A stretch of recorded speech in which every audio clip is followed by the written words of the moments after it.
Welcome back to the channel, everybody. This is part 2 of our shock install. Part 1, we did a bunch of math and set the spring perches and kind of figured out that we need to make some step spacers to make all this work. This video is taking us from the point of getting the lathe, turning the few spacers that we need, and getting the shocks on the car. Now that we have the spacers and the ability to do all that stuff, the shocks, pretty much went on in, I don't know, a matter of an hour or so. So that's what we're getting to in this video.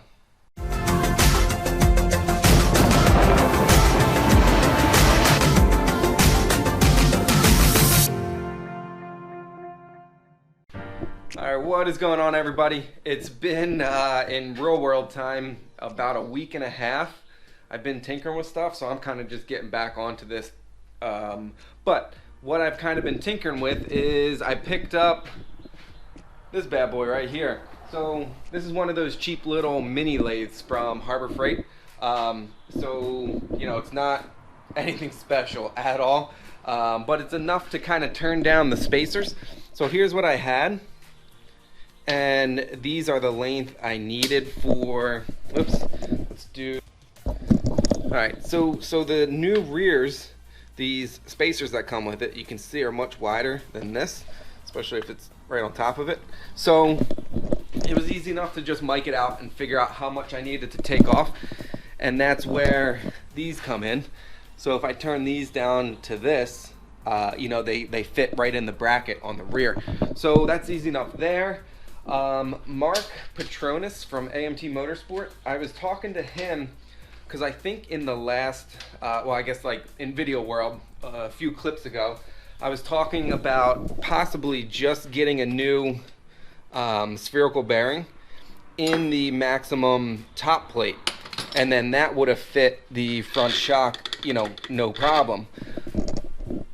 He makes spherical bearing kits for Corvettes, so that's kind of why I reached out to him to see if, he might just know what size I need. I couldn't find something that would fit this bearing cup and have the ID in the spherical bearing that I need. So he actually took my step file that I made to 3D print these. I knew that these fit, so I just sent him the file and he cut me out these super quickly. So that's good for the front. I got to turn these down on the rear. And I also got to add, I got to be super clear about this. The guys at Vorschlag were absolutely awesome to deal with. They said just send them these spacers, even just with like a rough drawing, they can turn them down to what I need. But I have a couple other ideas of stuff I want to turn floating around in my head, so I figured it's kind of like a good idea. Let me just kind of get one of these. It's good enough to kind of turn stuff down. I could always 3D print like mock-ups and stuff. So that's kind of how I ended up with this. I'm just going to turn them down myself, but what I'm going to do is I'm going to send them the step files and the CAD drawings of what I end up doing with all of the spacers. So if you end up getting this shock kit for this body Mustang with the maximum plates, you can get it with the proper pieces. Hope that all makes sense. So yeah, I think I'm kind of one of the first, or if not the first, to kind of get all this done. That's why these spacers just came a little extra long. So yeah, so Tag, if you're watching this, thank you.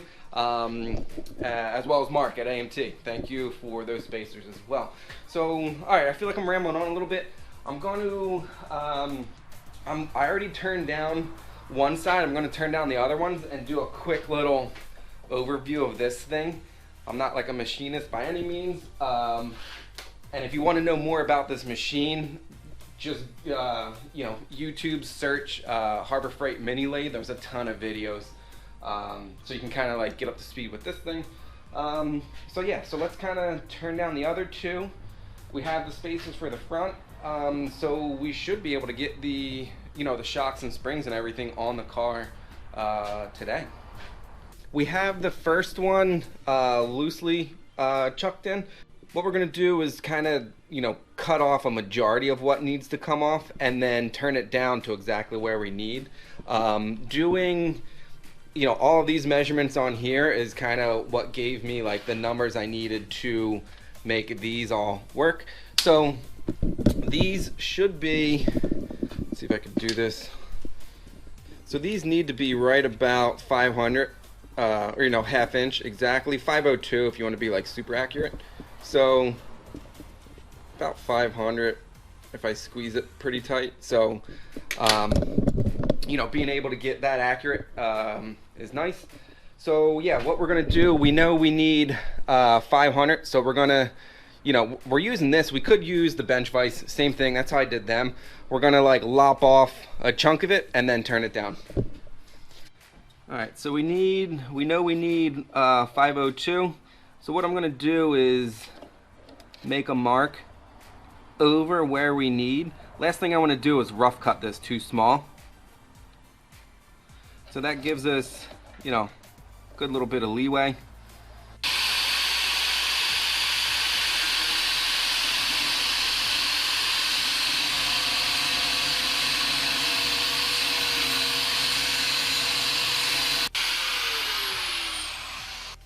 Alright, so you can see how much we took off. Barely touched the Sharpie mark. So now we can kind of start turning this down. You know, old me probably would have kind of like just cut this and used like a grinder to kind of get into it, but you know, this machine wasn't too expensive. So it'll allow us to make it like nice and flush, especially since I'm pushing this car a lot harder and everything. It's like you kind of want this to sit flush in the bracket on the rear axle, rather than, you know, if it was off but I can make it work, would be all right. But you know, I kind of just want to make stuff, you know, a little bit nicer with this. What I'm gonna do is kind of try and make this a little bit more accurate of a mark. We'll get close to it, pull it out, mic it, and just kind of sneak up on it. Alright, so we're going to touch off on it.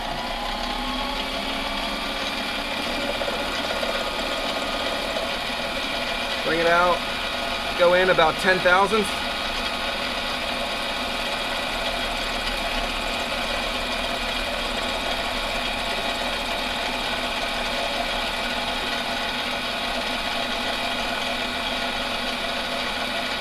Go another 10.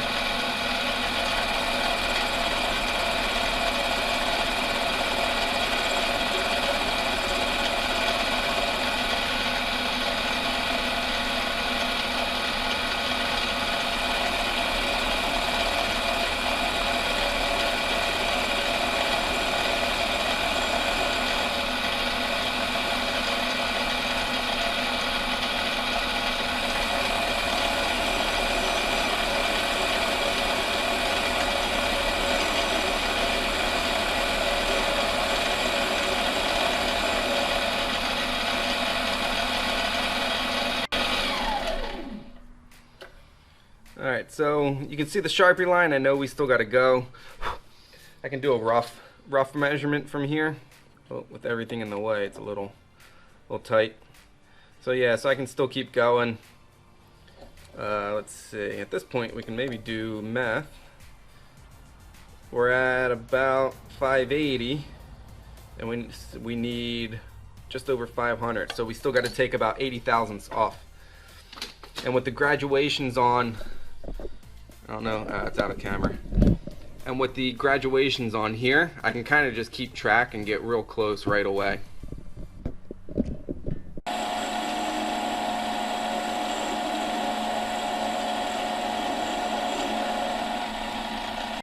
Alright, it's upside down, but 0.500, 0.502 is technically exactly what we wanted, so one's done. I'm going to put it back in, just break this edge real quick. There you go, puts a nice little break on that edge. To do the inside, inside I just have a regular countersink bit just to deburr it.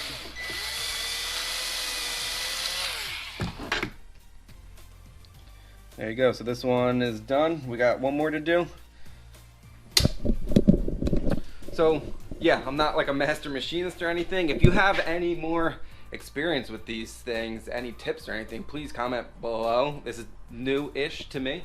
So yeah, I'm going to turn the other one, and then we can kind of get back to, you know, putting all the shocks and springs on. All right, so the first strut is kind of in. I'm doing this one sort of as a mock-up. If you have a Mustang, you want to be really sure that this top hat up here doesn't hit like any of the bolts sticking through this pocket. I know it's a little bit hard to see from this angle. I probably have a spacer a little bit longer than I need, but it's not really a big deal. Everything's loose, or you know, finger tight. That's why there's a little bit of play there. So what I'm doing now is taking this real quick, sticking it on the hub face, and yes, I run wheel spacers. You can do it on Trek, just to kind of see where we're at. And the reason I'm doing that, what does that say? About 2 1/4 maybe. Now, so obviously the suspension is under droop, so we would lose camber, but I just tossed this top plate back on, and you can see I can actually gain camber. And the reason I kind of want to check that now is the old struts, I slotted this bottom hole so the spindle would be able to kind of almost tilt in it a little bit to give me the camber I needed to get to where I needed. It seems as though MCS kind of thought of that. I'll know a little bit better when I get the car on the ground, but just sitting as is, we have like a good amount of camber. I can put the top plate in, plus when the suspension loads, these McPherson struts just kind of have a camber gain as well. So I don't think I'm going to do anything to the holes on the strut. Everything actually seems pretty good. So yeah, that's kind of like all I was testing out with that. So yeah, so now I get to take it off, put the spring on it, and I think I'm going to go back on for real. Ooh, let's, yeah, just for example sake, we're going to put this on this one. Now, if you remember from earlier scenes, these struts are longer, so this wheel is drooping a lot more. But, so under, keeps wanting to magnet to things. So under droop, look, we're all the way at 0. Even with these bolts being slotted to give me more. So I definitely don't run the car at 0 degrees of camber. You can see I can kind of go in on the top plate on this side. So I think, yeah, I think we're all good. I don't need to tinker with those holes at all. Yeah, I think that's it. So what I'm gonna do is put the spring on and kind of get this side buttoned up like for real, and be done. All right, so I was getting ready to put the spring on that, and I remembered we needed the bump stops. So I'll put a tag up here of the video I did of, you know, when and why I kind of installed these bump stops. I really only have about a 1/2 inch of travel, if that, probably not even. A car with this much Aero, we're getting into like this weird zone of, you know, even with really stiff springs, it's going to compress so much. You kind of you're almost just riding on your bump stops. I know it sounds a little bit funny. So we need to do quick math again. We're going to measure, so from the top of the strut to the top mount hole or bolt hole, we'll say is like exactly 1 foot. On the MCS's, oops, so what would that be? 9 3/4. So to make everything even, we would need to add 2 1/4 inches more than our old bump stop. Am I doing that right? Let me think about this for a second. But yeah, so basically, like, you want the car to be able to compress, but with so much more bump travel from this body being shorter, you know, the car would, you know, would literally just ride on the ground. So yeah, so that's why we're going to put the bump stops in and then button it up. All right, so here's where I'm at. This is what came off of the conies. This is a 2-inch bump stop that I actually cut, whoops, to exactly 2 inches. These are the old nubs off of it that I just held on to. This is a 3-inch bump stop. These are 1 inch, so that gives us 4. We need about 4 1/4. So what I'm gonna do is just put these on the MCSs, and I can always, you know, shock shim it at the track to kind of, you know, get it where I need it. So that's how I'm gonna handle this. The biggest I could find, I think, was a 14 millimeter, but it needs to be 5/8. So I actually need to drill this out. This is a hard bump stop, by the way. Like, I can barely squeeze this thing. Quick little weight test of the rear, including the shims. What's that? 3 pounds 4 ounces for the MCS. Let's see, these are probably going to be pretty close. 4 pounds 1 ounce. 4 pounds 1 ounce. 4 pounds 1 ounce for the old Coney. So yeah, again, almost a little bit less than a pound weight savings on each corner. So about 2 pounds, 2 more pounds. All right, keep moving. All right, so we're working on the rear, and this is the setup I'm going with. Obviously the top hat of the new MCS. This spacer right here comes with it, comes with the kit to make sure this top hat is centered. This is off of the Maximum coilover kit that we're reusing. This gives you enough space so this top hat, this side, well, it's kind of like loosely in here, but if this goes all the way up and in, it needs some space in this pocket to clear these nuts and like the chassis and everything. So you can kind of see how this one is placed. And then this shim spacer goes on and keeps the shaft centered in the top of the strut mount through the spherical bearing, very similar to the fronts. So yeah, we're getting all these shim spacers figured out and in position. So yeah, we're you know, kind of just moving along like normal. All right, guys, this is getting a little bit more tedious and almost like frustrating than I originally hoped it would be. So I'll show you where we're at with all the spacers. So this one, you can see if we don't use any spacer on top, to get a wrench in there, I think this is it, you know, you can't really get to just the bottom one to lock the top one down. You could maybe like grind a wrench, you know, sacrifice one to make a really thin wrench. But if you look on like an angle, not sure if that's going to show up, it's like you'd be really hard pressed to get in there. But we can't just put a spacer on it and raise those 2 nuts up because these little adjuster wheels, when you put it on,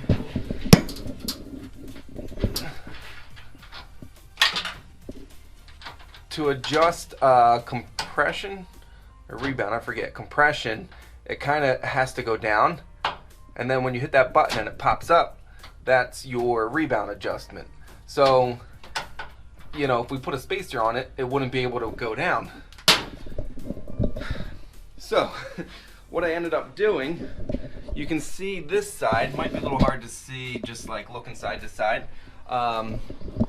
Those spacers from a scene or two ago, I chucked them up in the lathe and turned it down. So that allowed this top plate and everything to go up about, it was about 150 thousandths of an inch, almost 2/10 of an inch, which is enough to where I should be able to put a little spacer in here and then still have room for both nuts.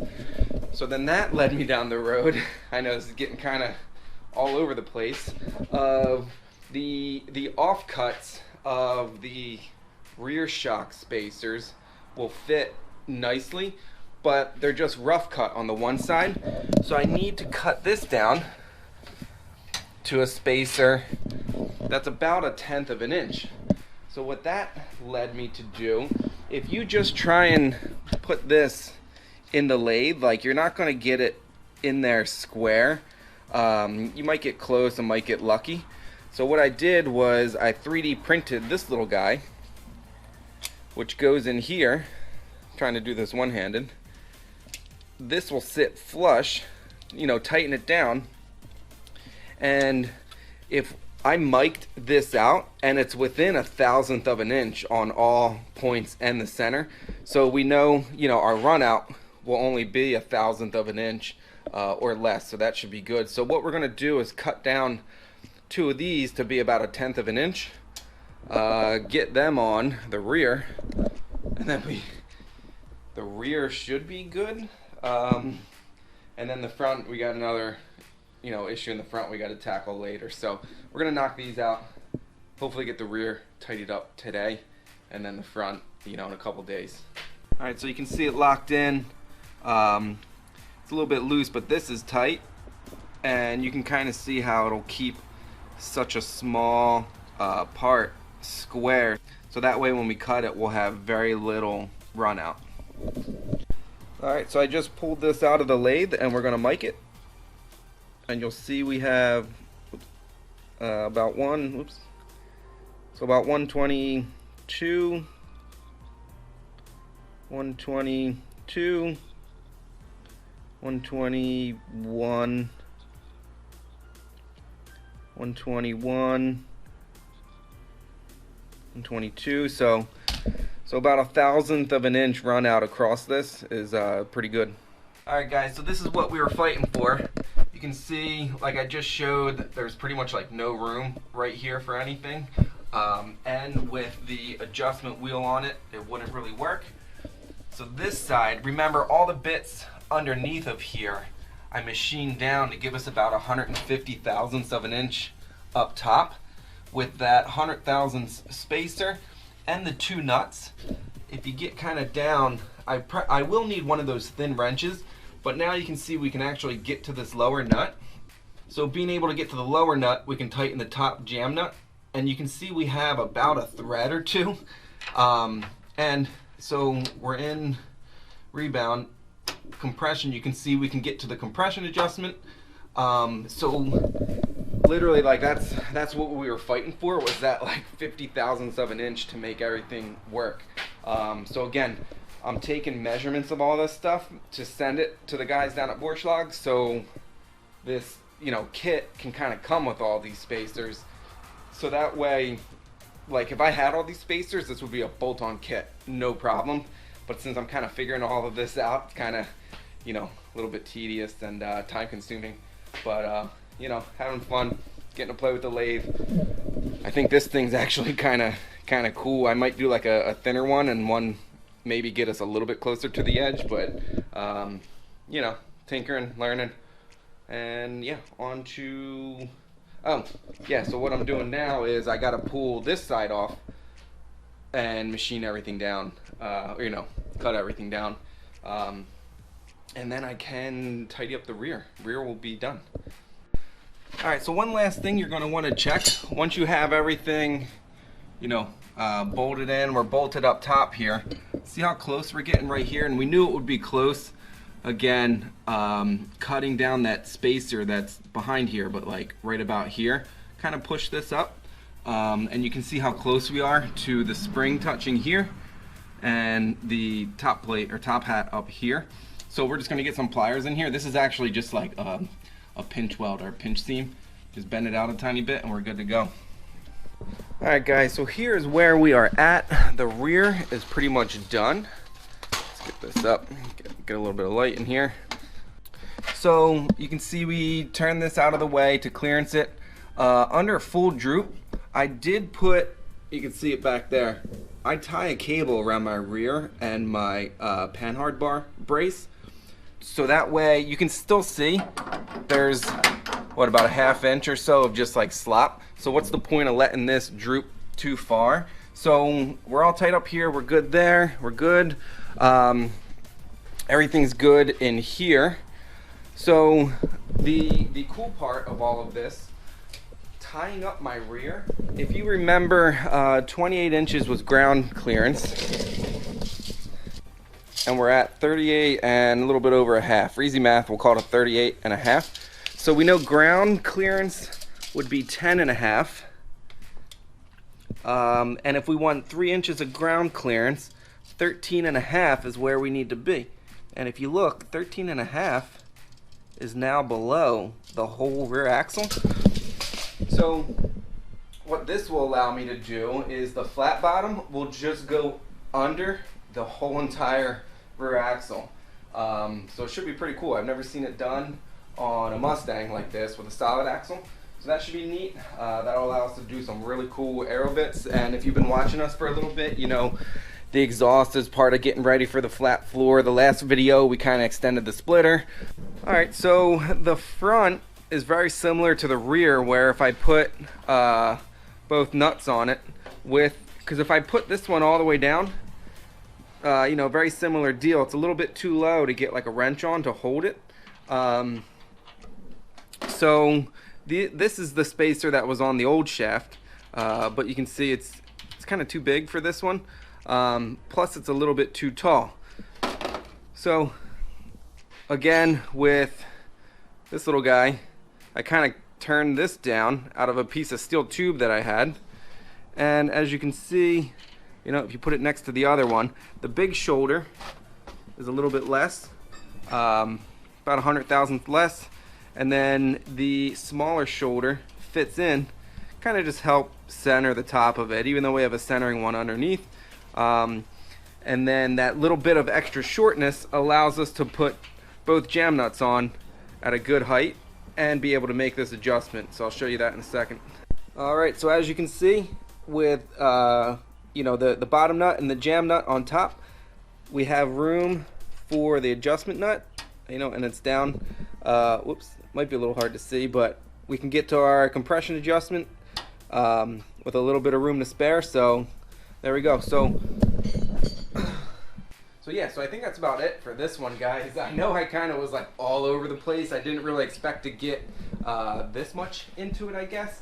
But if you follow our videos, you know I kind of like tinkering with stuff, learning stuff, sharing you know, what I learned with you guys, whether it's right or wrong, you know, again, because I'm not like a machinist or anything. So if you have any tips for me, you know, comment below. So yeah, shocks are done. Next video might be kind of like race prep stuff. I don't think I'm going to get to the flat floor before the next race. You know, put the splitter, the wing back on, all the fluids and everything, kind of get this thing ready to go because the next race is coming up really soon. So yeah, that's about it for this one, guys. Please hit that thumbs up button if you like this kind of stuff. Also hit that subscribe button, it really helps us out. So as always, thanks for hanging out, and I'll see you in the next one.